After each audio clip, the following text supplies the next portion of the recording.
We are live after some brief technical difficulties. Here we are. Happy Halloween. It is time for another Tuesday live stream.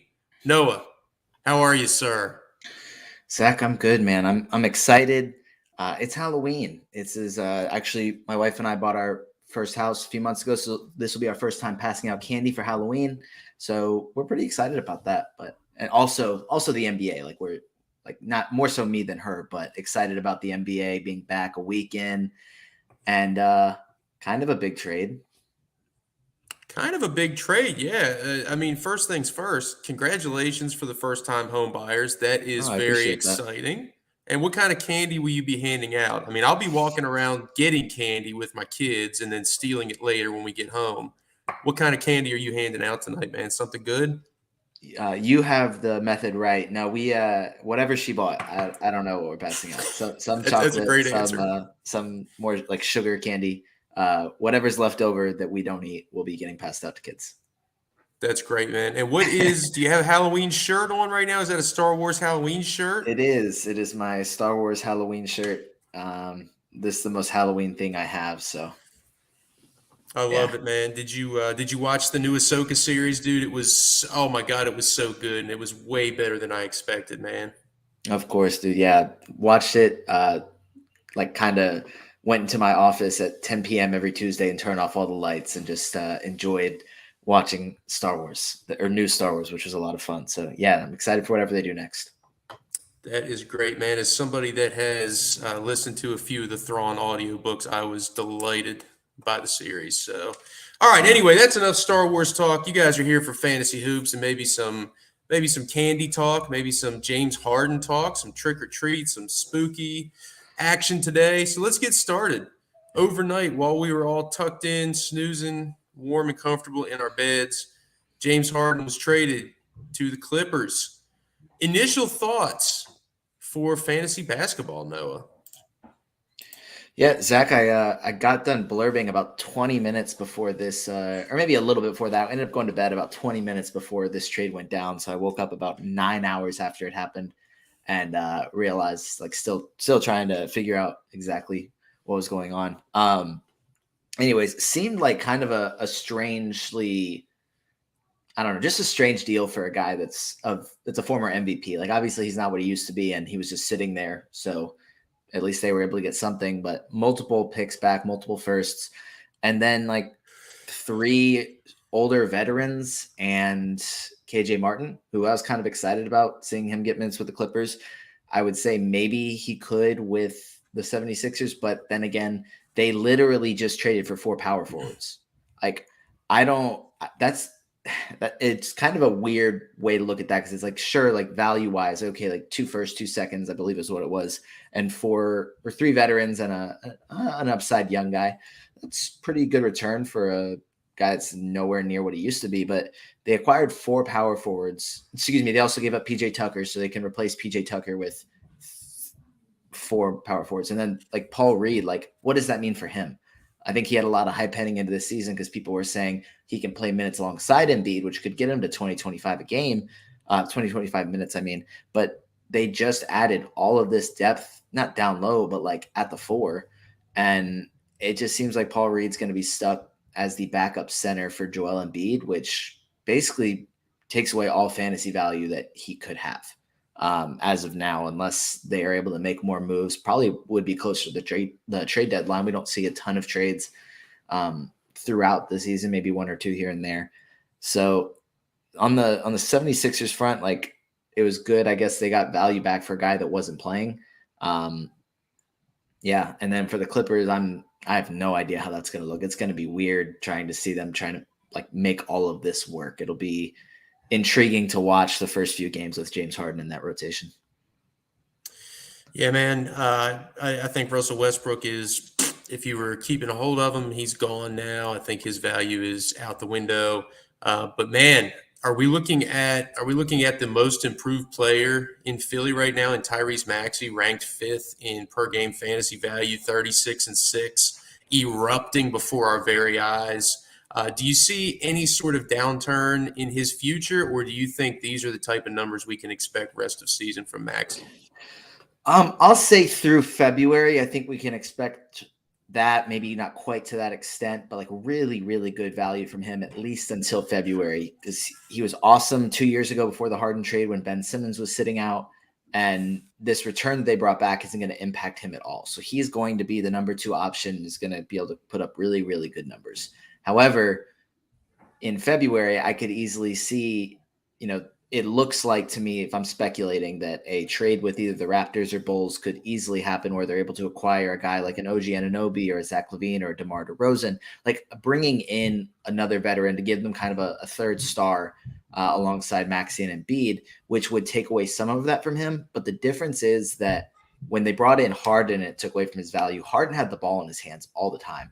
If you bring in DeMar DeRozan or Zach LaVine, you're taking the ball out of Maxey's hands, but I'd still say he's the point guard on the team. So I think he's going to be able to have just an awesome season the rest of the way. He may take a slight dip if they're able to make a trade, probably around the trade deadline. For my guess would be LaVine. I'd imagine he'd probably be the guy that I'd want there the most if I was Philly.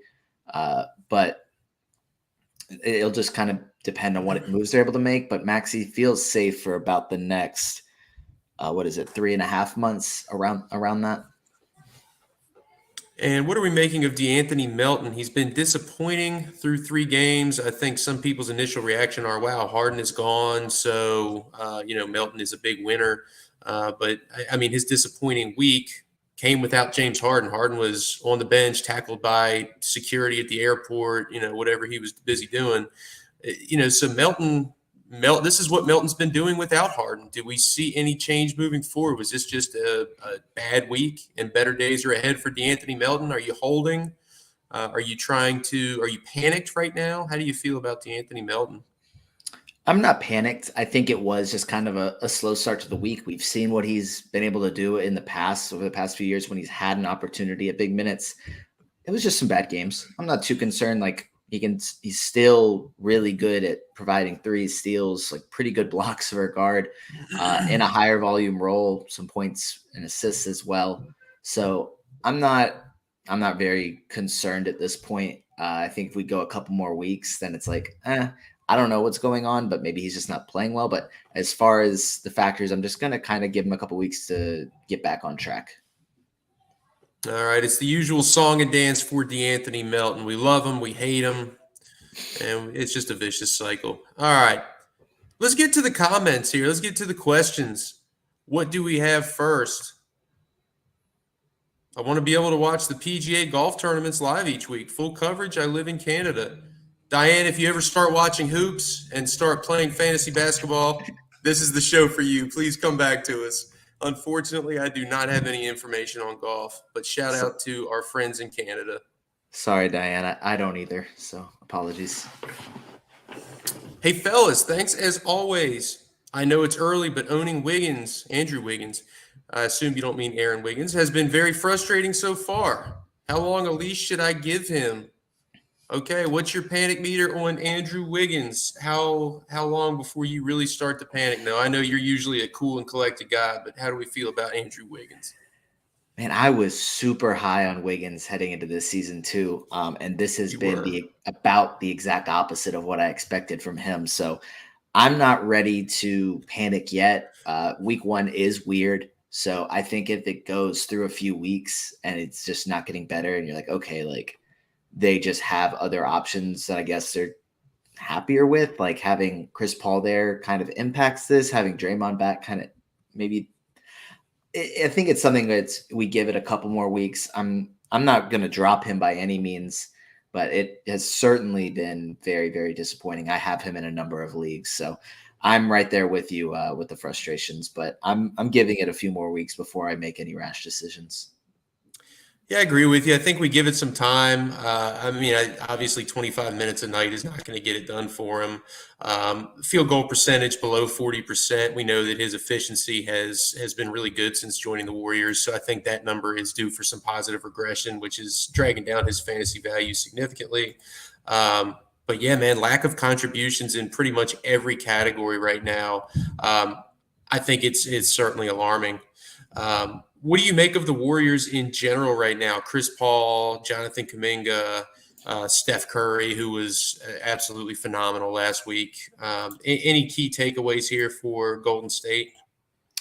Yeah, they seem to be making this work out a lot better than. Not that I didn't think it was going to work out. I just didn't think it was going to work out in a scenario where Chris Paul was still able to give really good value. Like I was very against drafting Chris Paul this summer, and he's looked really good so far. So I need to kind of eat my words on that. He's been able to give you plenty of assists off the bench without turning it over, which, he's kind of done his whole career, but he's also seen plenty of minutes and like, again, the last 2 games he has come off the bench and those numbers haven't really dipped. So a bunch of Hall of Fame players being able to make it work, like it shouldn't come as a massive surprise. I didn't think he was going to have the volume though, which is why I don't really have him anywhere. But it's been impressive what they've been able to do so far, having a 3-1 record. Only lost that first game to the Suns, but I mean Steph has been out of this world so far. So we'll see if this, very veteran team. I don't know if they're the oldest team in the league, but I would have to think that they're up there. If they're able to stay healthy and continue to play games, then great. But that's probably my only concern so far because they've been awesome. And all right, it's time for our first trick or treat of this Halloween live stream. We're going to top 80 player Moses Moody. Is his first week performance of 9.8 points, 1.8 triples, 3 rebounds, 1.5 assists, 1.5 steals, half a block, 56% shooting, and 80% from the charity stripe. Ranked 80 in per game fantasy value. Is that a trick, Noah? Or is that, like my favorite Halloween candy, the Reese's Cup, a treat? I think the top 80 value part is a trick, but it seems to me like the actual numbers themselves might actually kind of be a treat. Like I don't think he's going to stick as a 7th round value all season in 19.4 minutes per game, which is what he saw. But he's just been kind of solid across the board. I think the 1.5 steals per game really helps elevate that value a good bit. He's played very efficient. He was able to start in their last game with Klay Thompson out, which was impressive. They picked up his option today. So like they seem to really be trying to integrate Moses Moody and Jonathan Kuminga into their rotation more so than they have over their first couple seasons in the league. So I'm that's a good one for you to bring up. I think it looks like it's a trick, but it's actually a treat is going to be my final answer. Ooh, I love it. And rest of season right now, Moody or Kuminga, if you had to stash one, who you going with? Because I'm taking Moody. Really? Okay. I think I'm just going to go Kuminga because I think he's going to see more minutes. Moody is like, that's just what the case has been so far. Moody's been great. It's hard for me to imagine him keeping up the pace that he's been able to play at, but Kuminga, I see a higher ceiling for. So I think that's, so far Moody's been significantly better, but I see it kind of flipping as the season progresses. Right on.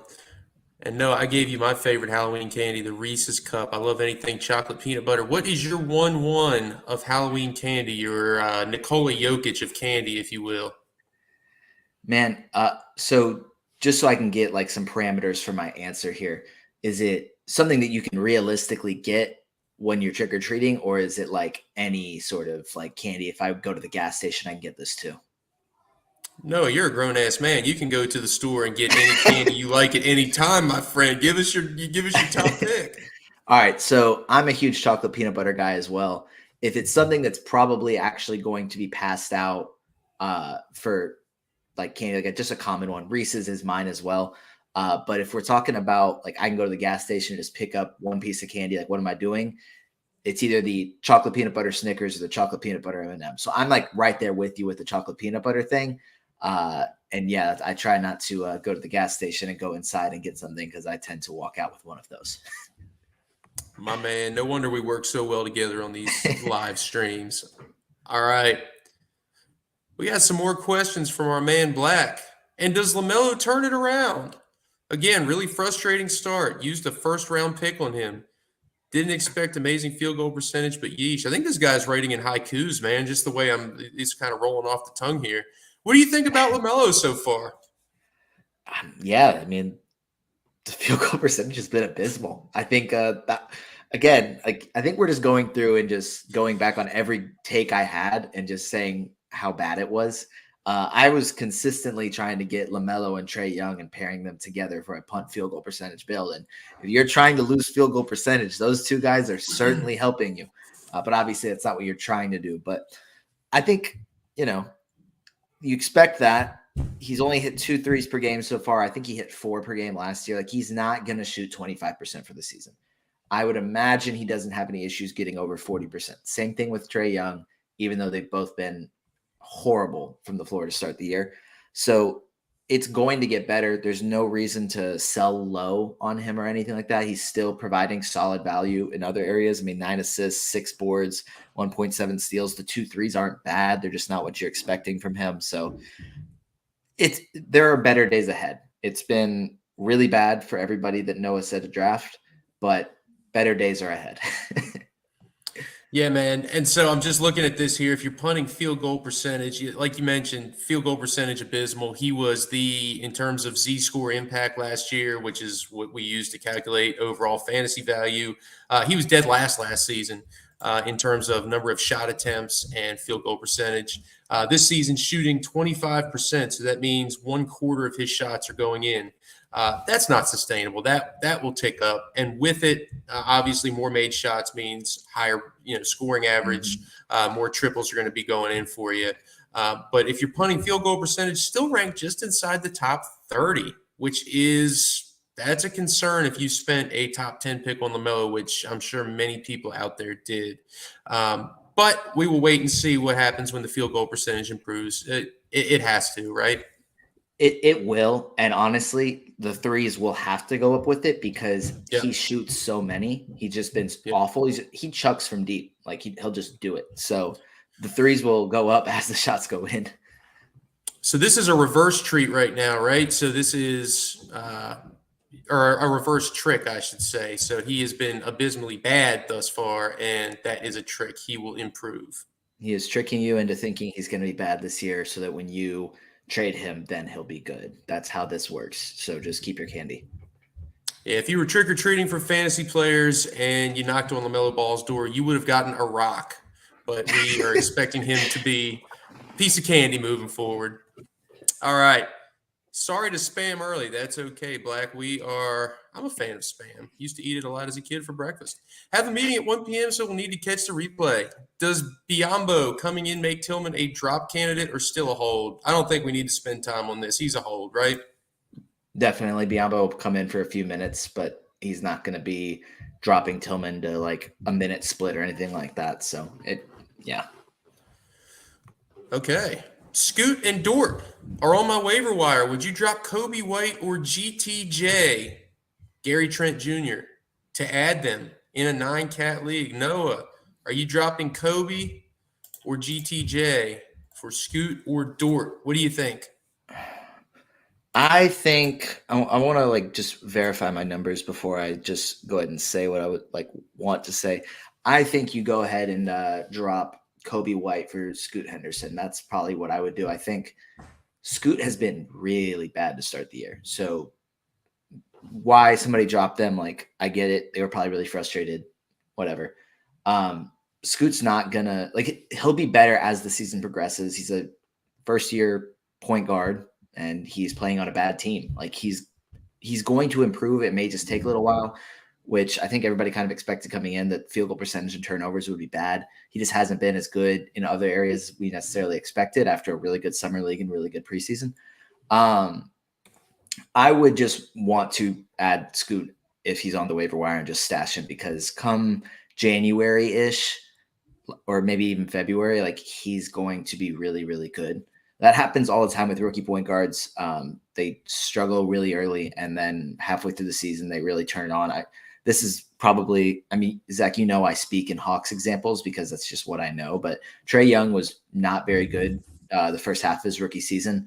And then the second half, he was awesome and ended up finishing second of the rookie year behind Luka. But there was not many, but some conversations about maybe him winning it because he was at that same level with Luka, maybe even a little bit better over the second half of the season. But Luka was better the whole season. That's why he won. No big deal. But rookie point guards get better as the season progresses is kind of my point. So I would want Scoot on my team. Now, I think this goes to the broader question of what if you're playing in a league that has maybe one or two bench spots? Is this kind of a situation of can I afford to stash Scoot Henderson? Is he a luxury stash right now? Because the numbers he's putting up, even in 30 minutes a game, are not a starter level on a 12 team or even 14 or 16 team league right now. Is he a must hold or is this a luxury stash? Because I'm considering him a luxury stash. I don't think you have to hold him. You're right with the luxury stash. Like that's probably a better way to put it than the way I did. I think at probably like December, if he's still sitting there, then it would be kind of like, okay, I need to add him before he kind of figures things out. And I know I'm giving this timeline, like it's going to be this ultimatum, like January, whatever day, he's just going to flip the switch and all of a sudden be a top 50 player for the rest. Like it's probably I'm not writing this happen down, like by that. the way, man. I'm gonna be holding you to this. That's why I said January something. Like I didn't say a specific date because I knew you were going to try and pull that. But no, I think luxury stash is probably the best way to put it. 12 team league because he's not providing much really in any category, but he's also really hurting your field goal percentage and your turnovers. So I would luxury stash until he kind of proves otherwise. That's a good way to put it. All right. And then this brings us to our second trick or treat. It's a trick or treat alert for our live stream here. Lou Dort ranked 62nd in per game fantasy value. If you said that you saw this coming, Noah, I need to get a subscription to your Substack, my friend, because I did not see this coming. This seems like it's come completely out of left field. He's playing nearly 30 minutes a game, 1.5 steals, 1 blocks. He's having a great early start to the season, but again, it's week 1. How much do we take away from Dort's performance? Was this a trick? Or is he going to treat us to this type of value all season? Will he continue to put opposing fantasy managers in the torture chamber? What do you think? I can pretty comfortably say that this is a trick. I mean, you said it's steal and a half. I'm just looking, I guess, the last few seasons, but I believe his career high before that was just one steal per game. He's averaging a block per game. Previous career high was 0.4. Shooting 51.4% from the field. His previous career high was 40.4%. That was the only season he shot better than 40% from the field. He's been off to an awesome start for the Thunder, as well as for fantasy managers. Ride the hot streak, baby. Like if he's going to keep playing like this and maybe stream him for a couple of games, but he's going to probably regress closer to the mean. I'm not saying maybe he's having a career year, and I would imagine his career year is closer to 44 or 45% of the field.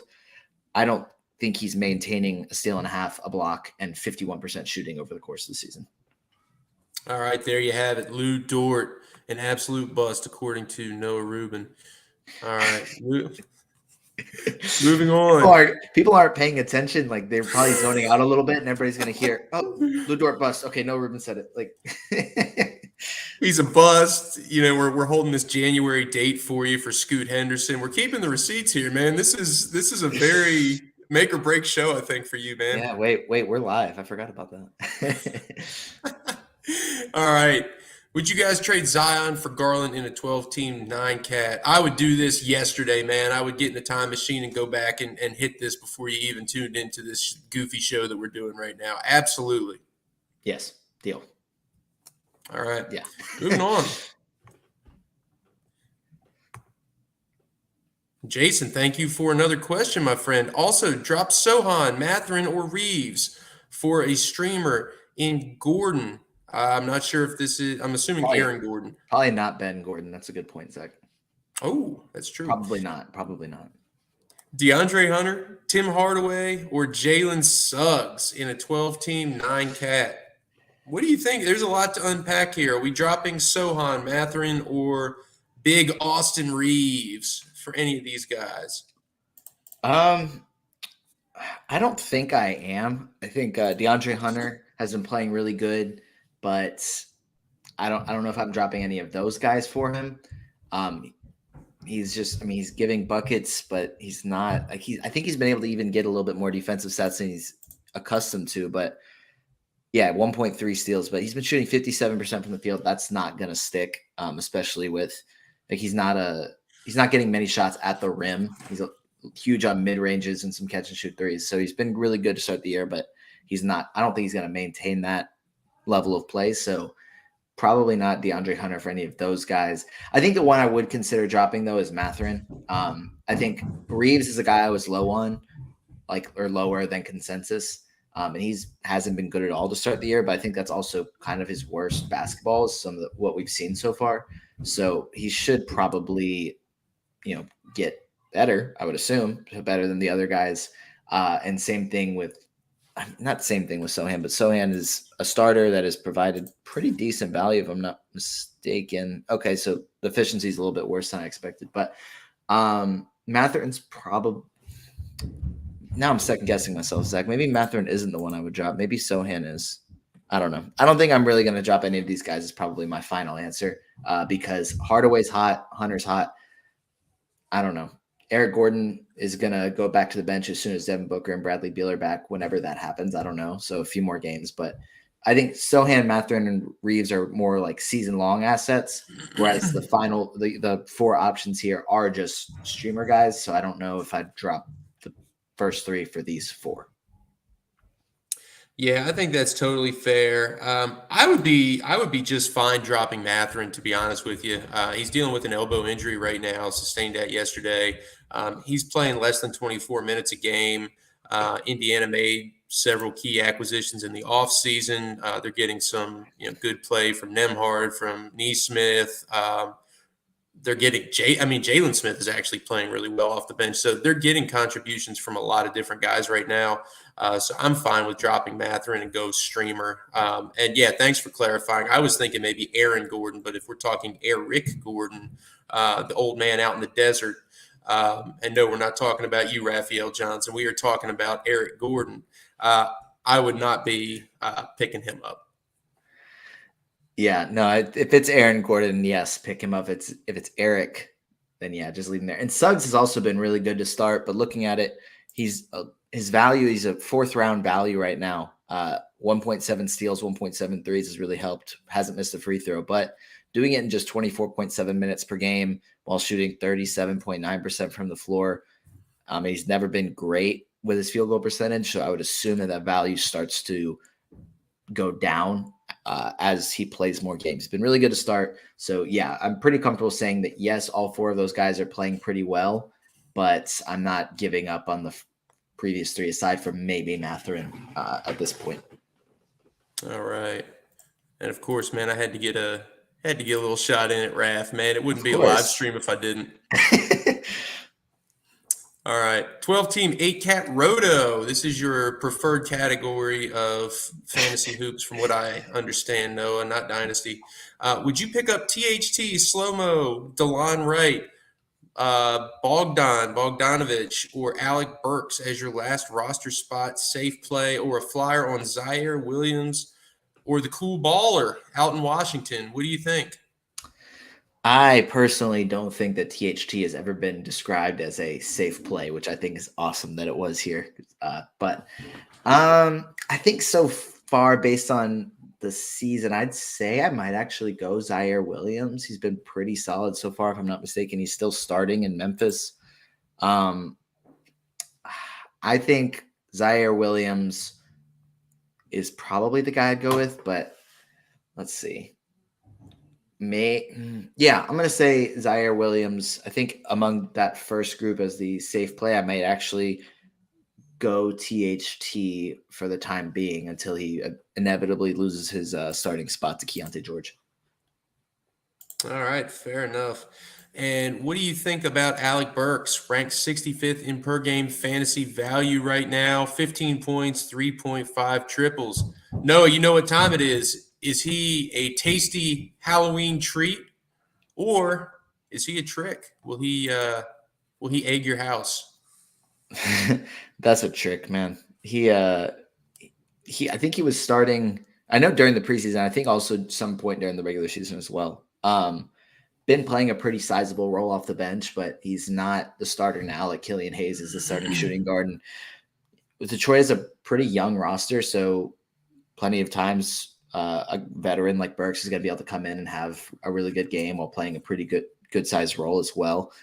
So he's playing well to start, but there are also going to be games as the season progresses that he's playing a much smaller role and doesn't have as many shot attempts that he's given. But I mean, if we look at it through 4 games so far, first game he didn't really do much. Game 2, he shot 11 of 12 from the free throw line and scored 24.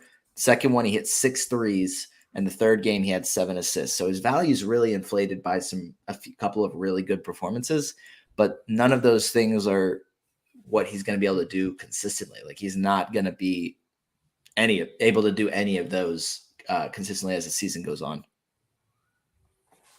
All right. I love it. And for me personally, I'm not into Koulibaly. I'm not into Zaire Williams, who I think is one of those guys who's a better real life player than he is for fantasy. I would take a shot on Alec Burks. Maybe he is tricking us a little bit, but hey, man, you got to ride the hot hand. And when that man is hot, mama, watch out. All right. Will James Harden complement Zubac? Do you think they will play more small ball lineups? What do you think here, Noah? Do you think they're going to play more small ball after trading away all of their forward depth? Do they have a choice? Honestly, I don't think that they play more small ball because some of their small ball lineups required a Batum or Covington at the 5. So it kind of eliminates some of those. So it'll really be Zubac or Mason Plumlee pretty much in the lineup at all times. I'd imagine it's a minute split, which is what it was last year after the trade. So I do think, though, that probably does help Zubac some because James Harden, like, even if he's not what he was, he's still one of the best playmakers and he's in the NBA, and he's a very good pick and roll operator. So he's going to get Zubac some easier looks than, Russ, Paul George, and Kawhi are really going to set up for him, because even if they are fine out of the pick and roll, like, they're not James Harden. There's probably only a handful of guys that are better than Harden in pick and roll in the NBA. So yes, I think this does help Zubac. Plus, it kind of takes away every small ball lineup that the Clippers had, because you also are taking away KJ Martin, who I wouldn't say is a small ball 5, but you could have tried to experiment with a lineup with him as either a 4, an athletic 4, or a very small athletic 5. So no more small ball lineups for the Clippers in my eyes, and this definitely helps Zubac get him a really good playmaker. All right, there you have it. The next dynamic duo in the NBA, James Harden and Ivica Zubac. It's Malone and Stockton 2.0, basically, out of the pick and roll. You heard it here first, man. This is going right in there with your January take. And oh my goodness, you really do have a list. All right. Did anybody see how Halliburton got hurt yesterday? He is questionable for tomorrow with a foot injury. Yes, he stepped on Jalen Smith's foot and turned his ankle in last night's game. So thoughts and prayers up to soon-to-be friend of the show, I hope, Tyrese Halliburton. Okay. Now that's just I'm just trying to speak it into existence. I don't have anything. I was like, you have something lined up? The Q&A next week, Halliburton's joining us? No, I'd be quick to cut you if I had Halliburton joining, man. Sorry. I couldn't even be mad about that. I really can't. How's it going, Zach and Noah?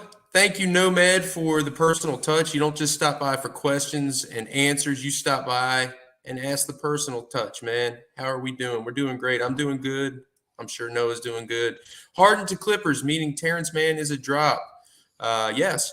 And what's up with all the injuries? What do you think about Strus rest of season? Happy Halloween, gentlemen, and congrats to Noah on the home ownership. Yeah, man, that cannot be understated, man. That's a big deal.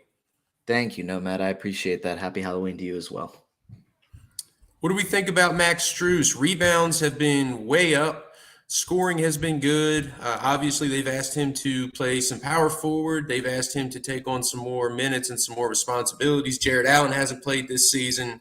Karis LeVert is questionable tonight. Garland's been out the last couple of games. Donovan Mitchell's questionable. I mean, Strus has just been asked to do a lot, man. I can't imagine, unless everybody on this team just continues to be injured all season, I can't imagine that these numbers hold, especially not the rebounds once Jared Allen is good to go, right?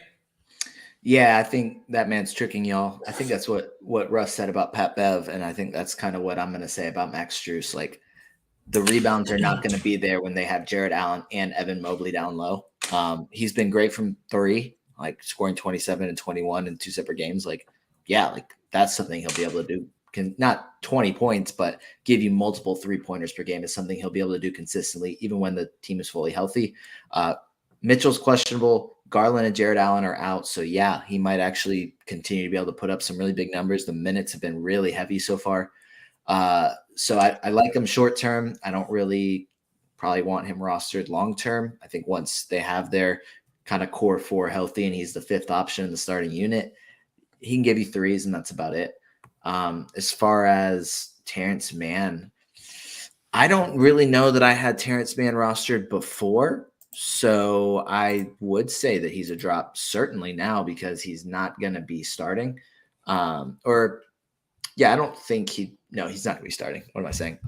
Unless they decide to bring Russ off the bench, which don't really see that happening. I think it may make some sense for them to bring Russ off the bench, but I don't foresee. I mean, they didn't bring him off the bench last year. I know they bring in James Harden now. That's different, but I don't think that they're gonna switch that. So Terrence Mann drop, Max Strus rest of the season not good. Next week or so good. All right, and just like Pat Bev said to Steph, this is exactly what Strus said to Jokic last season. The last 5 years were yours. The next 5 are mine. So we will see how that plays out. All right. I'm holding you to that one. I have to hold you to that one.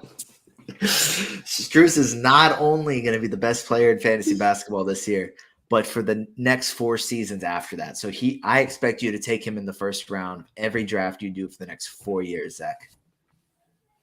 We'll see how this plays out when we're talking this time next season, man. Deal. All right. What do we make of the Pistons guard minute distribution? We talked briefly right before the season and thought Hayes, as in Killian, would be the odd man out. That has not been the case, but do we think he still eventually shuffles out? This has been kind of a weird situation for Detroit this season, right, man? The lineups, we expected Ausar Thompson to be with the starting 5. That has certainly happened so far. He's been great as a defender. Jalen Duren, he looks like a grown man out there, right? He's like you, who is able to go to the gas station and buy any candy he wants. This is a grown man situation we're talking about here. All right, and this guy is only 19 years old. What do we think about the guard distribution, though, for Detroit, man? Do you think Killian Hayes, is he a trick or is he a treat? I know we said Alec Burks is a trick. What do we think about the rest of the guys not named Cade Cunningham? So I think the conversation before the season, I definitely thought Killian Hayes would be the odd man out, and I still think that he probably should be. I still would have Jaden Ivey in that starting unit ahead of him just because, I don't know, he's your top 5 pick. We want to see what we have. Maybe it makes a little bit of sense also to for rotation wise, that's fine that he's coming off the bench. So I think that's kind of where that ends up happening is that Monty Williams is wanting to have Jaden Ivey or Cade Cunningham on the floor at all times. It makes sense to have one of them come off the bench, especially with different messages about I think there was reports that Jaden Ivey wasn't playing or wasn't going to be in the starting unit until he was playing better defense. That was a preseason quote, so I don't know if that's still holding true, but I don't really want any of them rostered aside from Cade is really my bottom line in Detroit. I don't think none of the guards excite me this season. I think Jaden Ivey in Dynasty is still a guy that I want around, but I don't. The rest of them are tricks if they're playing well. Or I don't even think that Killian Hayes is tricking us. Maybe I'm mistaken of his value, but he's barely in the top. Yeah, he's barely in the top 200, so he's not tricking us. But I don't want him. He's not a treat for sure. How about Detroit overall? I think you answered this already with your analysis, but so far, Jalen Duren, 24th, Alec Burks, 65th, Ausar Thompson, 88th, Marvin Bagley, 136, Cade Cunningham, 163, Isaiah Stewart, 168, Jaden Ivey, 176. These are your per-game fantasy rankings. Is this a trick right now? If you would have said Alec Burks and Ausar Thompson over everybody else on the team except for Jalen Duren through week 1, people would have called you crazy before the season started. Is this a clear trick right now? No, I think the Burks part is a trick. Duren being second round value is a trick. I mean, he's been awesome. I don't think anybody expected him to be able to maintain 15 rebounds per game over the course of the full season, so that's fine. But I would imagine top 75 pretty easily. Ausar Thompson top 100 pretty easily. I think the main trick that I guess we'll figure out if it's a trick or not is how low Cade Cunningham is. If we swapped Cade and Alec Burks and it went during Cade to Sar Thompson, I wouldn't be surprised. But I mean, Cade has shot 41.9% from the field and turned it over 5.3 times per game. I'd imagine both those get better as the season progresses, but I don't know how much better. And I think those were some of the issues he had at the beginning of last year as well. But he also missed most of last season. It's just going to take him time to kind of, I guess, get into the flow of things. He was awesome in that first game, and it was like, whoa, like, is the Cade breakout coming? But, naturally in the NBA, especially for a young point guard, there are highs and there are lows. So I would expect Cade to improve and Alec Burks to go down, but Cade, Asar Thompson, Jalen Duren are the only 3 Pistons I'm probably having rostered right now. All right. Is OG a hold or try trading? I don't think we need to spend too much time on this one either. I think he's a clear hold. Obviously, any player, if we're talking trades, any player is worth trading if you can get great return. But trading a player when he's not performing well is typically not a good idea because you're not going to get any sort of fair value, and you don't want to get pennies on the dollar for a player of OG's caliber. Do you have any differing thoughts on that, Noah? Nope, you said it perfectly. All right. As I often do. Thank you, sir. All right. How worried should I be about the 23-24 upside for AJ Griffin? The Hawks are playing nothing but 0 defense shootouts, but he's managed just 8 minutes per game despite not a ton of depth on that team. I don't know how worried you should be if you drafted him, inside the top 100 in your league. Then yeah, I'd be extremely anxious right now. But if he's just somebody that you grabbed at the end of your bench, then cut him loose and grab somebody with more upside because there are a ton of players that offer that. Yeah, I just kind of disagree with the no depth comment. I mean, he's pretty clearly the 9th man on that roster.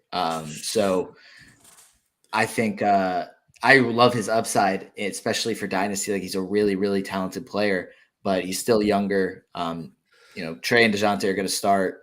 Bogdanovich is going to be the primary kind of wing off the bench, but still have DeAndre Hunter, Sadiq Bey, and Jalen Johnson are kind of tweeners between the 3 and the 4. So yes, AJ Griffin will be able to come in and hit some threes. I would have no problem dropping him at this point, though, if he's able to get some more minutes as either the season goes along or there's injuries. Like, when he's on the floor, like, I would love to stream him. He's going to be really good. But as of right now, he's only in his 2nd season. He's an elite shooter when he sees the shots, but he's probably not going to see too many more than 8. I wouldn't be shocked if it gets like 12 minutes per game, 14 minutes per game, but probably not much more than that unless there's injuries. So I think worried until something happens.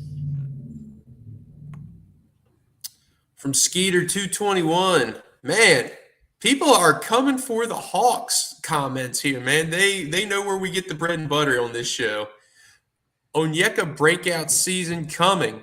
No, sir, I don't see it, right? With Jalen Johnson just balling out of his mind, Sadiq Bey sticking in the starting 5, Clint Capella, rumors of his trade or demise have quieted significantly. Do you see a breakout season coming for Double O? I don't.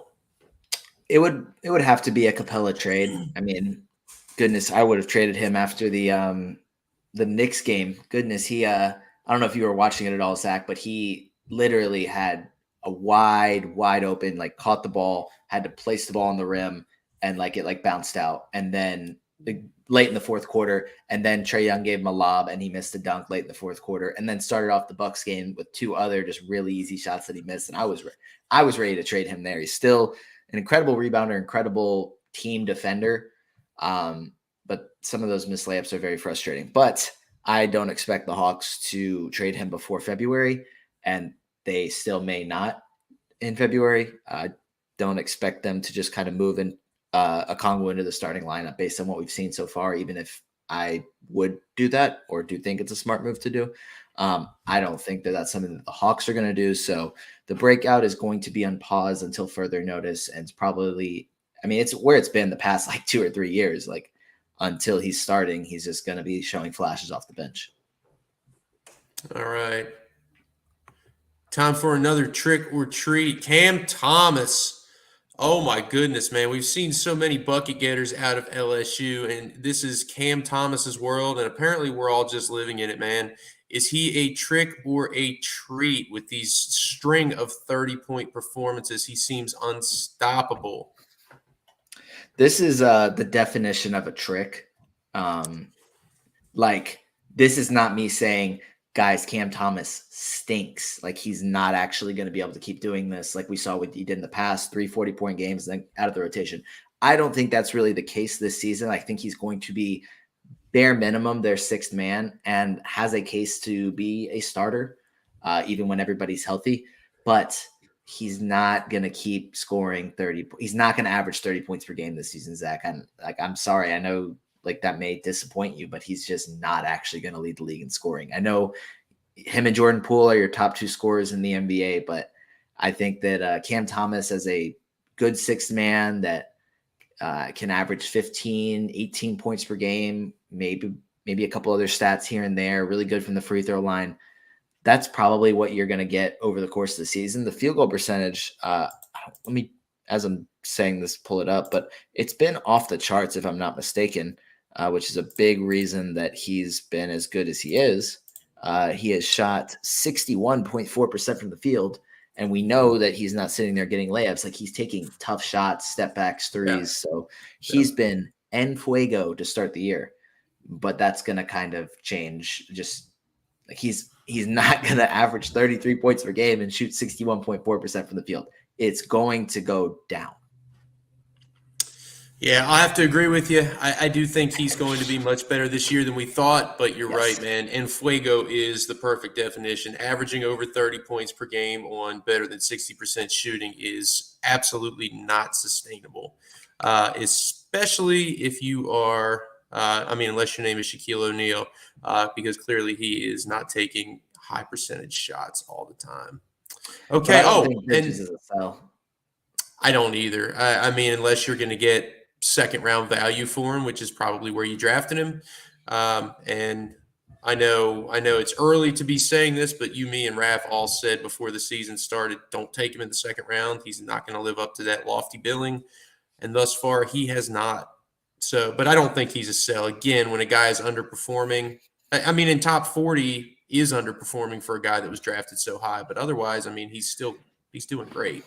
And the games played should even that out a little bit. Like, it won't show in per game value, but you drafted him in the second round, I think, kind of expecting, or maybe not everybody did this, but in my mind, it was, okay, if I'm going to take him in the second or early third round, it's going to be because I'm expecting him to provide fourth round value and play 82 games, as opposed to drafting somebody in the second round that can provide second round value and play 60 games, 65 games. So I think that's kind of the trade-off there. So no, I don't think he's a sell. Do you see any chance of Brandon Miller finishing higher than Scoot and Wemby at the end of the season? I can see him finishing higher than Scoot, but not higher than Wemby. What do you think about that?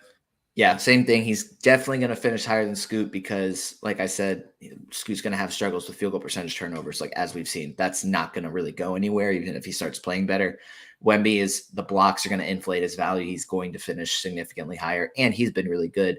Brandon Miller has been much better than I expected him to be. So props to him. He's been great for a rookie, but I think he's going to finish in between Wemby and Scoot. Okay. Time for a few more questions before the top of the hour. Is Saddiq Bey a must roster in 12 team now that he moves to the bench? I don't think so. Yeah, I wouldn't have called him a must roster in the starting unit. I would think he's a guy that you could roster, but I don't think he's a must roster. But now he's not like real basketball. I really like him. Fantasy basketball, I don't. So yeah, now that he's coming off the bench, even though if you look at the minutes, I think he came off the bench and actually played more minutes than Jalen Johnson. I don't remember if that was against the Bucks or against the Timberwolves, but yeah, for fantasies, just his game isn't ideal unless he's getting a ton of minutes, and off the bench, I just don't think that's happening.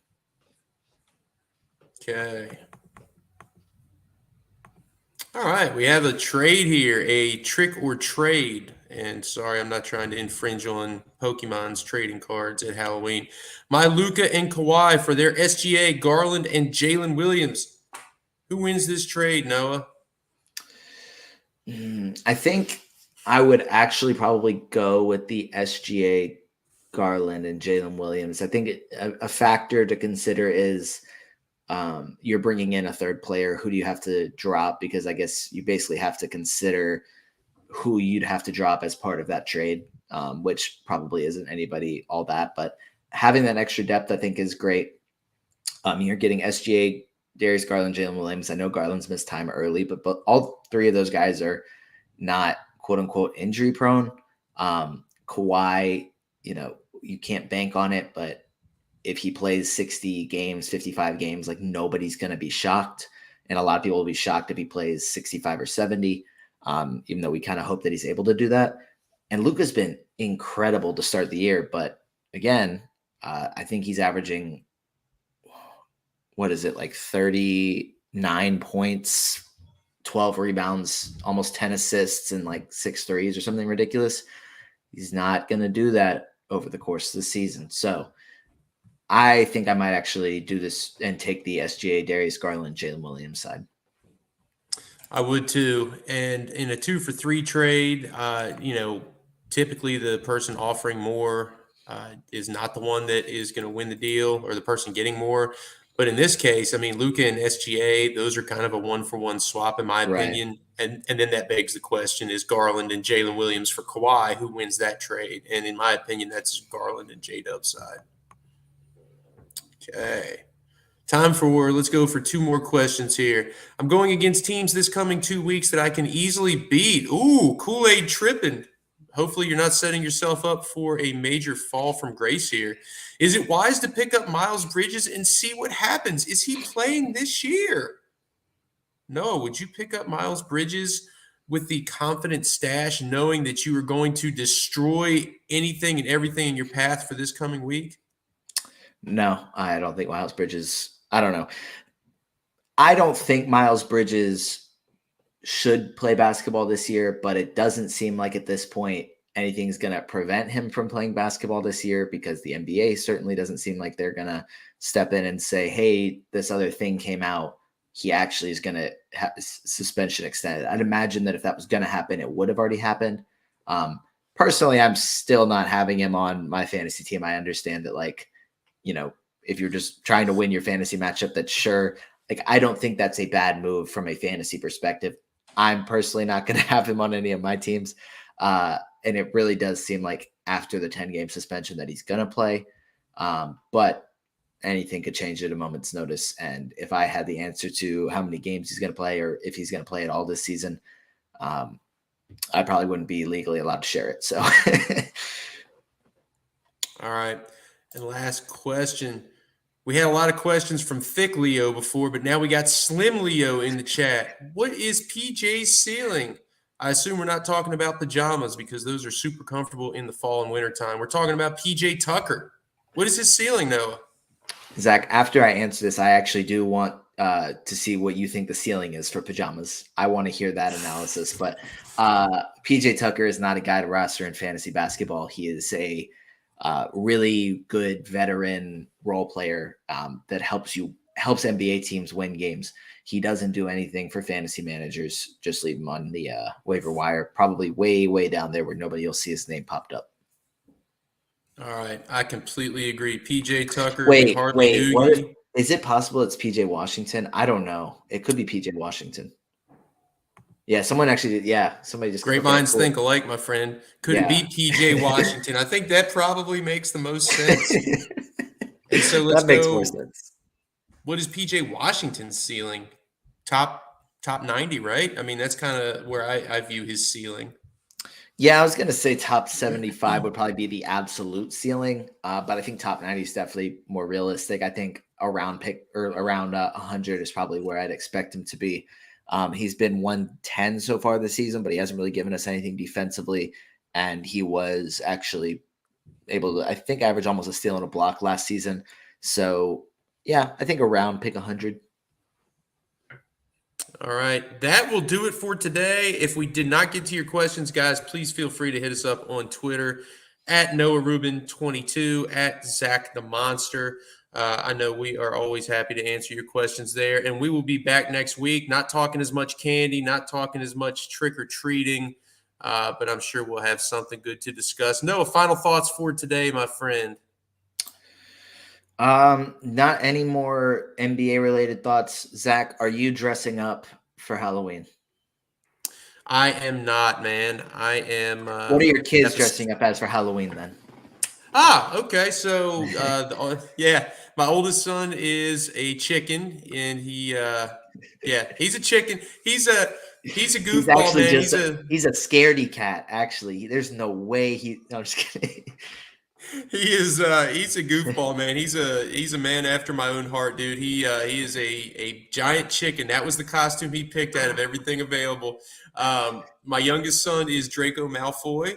One of my girls is Taylor Swift. She has the hat and the sunglasses and the shirt on from the Feeling 22 video because she's a big Swiftie, as we all are in this house, myself included. And my other daughter is Wednesday Addams, and actually they had a costume contest today at their gymnastics class. They showed up in their outfits, and Wednesday Addams, she won the costume contest, came home with a little goodie bag. She was really excited to show me when she came in the door, so that was cool. Shout out to Wednesday Addams. I love that. Is there any concerns with your youngest son going with Slytherin? Is any concerns there? No, man. We did the house quiz. It was one of those BuzzFeed quizzes a couple months ago. We were all getting into the Harry Potter thing, and me and him both came up with Slytherin. So that was pretty cool. And of course, he loves Draco. And who doesn't, man? I don't, bro. He makes me mad. He's mean. Oh, dude.